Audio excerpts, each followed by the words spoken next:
Operation cactus 1988 November 3 മാലിദ്വീപുകാർ ഒരിക്കലും മറക്കാനിടയില്ലാത്തൊരു ദിവസമായിരിക്കും അത്.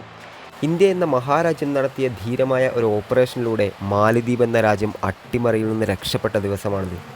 Indian മഹാസമുദ്രത്തിലെ രാജാക്കന്മാർ എന്ന വിളിപ്പേരുള്ള ഇന്ത്യ ലോകത്തിനു മുന്നിൽ ഒരിക്കൽ കൂടി അവരുടെ കരുത്ത് തെളിയിച്ച ദിവസം കൂടിയായിരുന്നു അത്.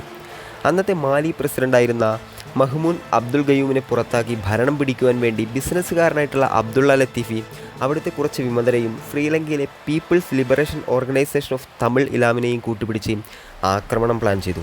പ്ലാൻ പ്രകാരം ആയുധങ്ങളും പടക്കോപ്പുകളുമായിട്ട് തീവ്രവാദികൾ മാലിദ്വീപിൽ പറന്നെത്തി.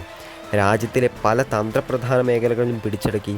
ഒടുവിൽ അവർ പ്രസിഡന്റിൻ്റെ കൊട്ടാരവും പിടിച്ചെടുത്തു. മാലിയിലെ വിദ്യാഭ്യാസ മന്ത്രിയടക്കം പ്രമുഖരായിട്ടുള്ള പലരെയും ബന്ദികളാക്കുകയും ചെയ്തു.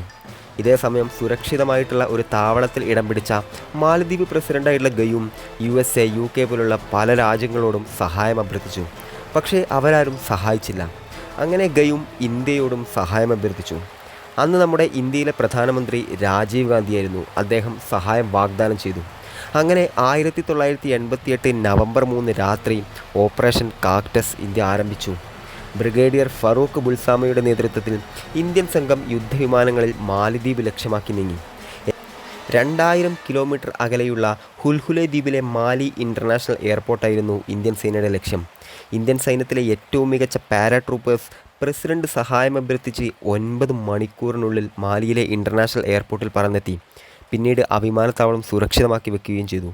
പിന്നീട് പല ബോട്ടുകളായിട്ട് തിരിഞ്ഞ് ഇന്ത്യൻ സൈന്യം തിരിച്ചടിക്കാൻ തുടങ്ങി. മാലിയിലെ തീവ്രവാദികൾ പിടിച്ചെടുത്ത എല്ലാ കേന്ദ്രങ്ങളും തിരിച്ചു പിടിക്കുകയും ചെയ്തു.